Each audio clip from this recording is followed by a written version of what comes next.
Ito po yung tinatawag na money magnet po mga kamusang.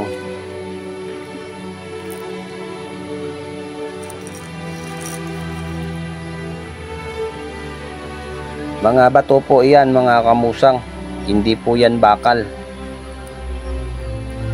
Ito yung magnetic metal po natin. Ayan po, nagmamagnet.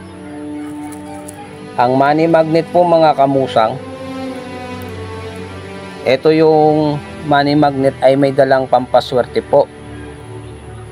Nanghahatak ng swerte, nanghihigop ng negative energy.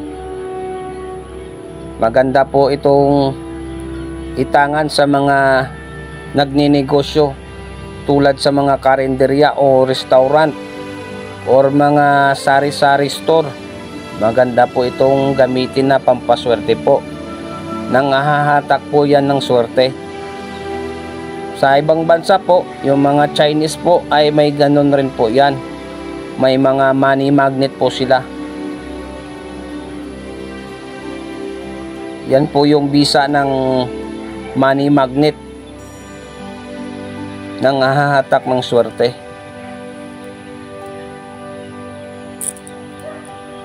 Ayan po.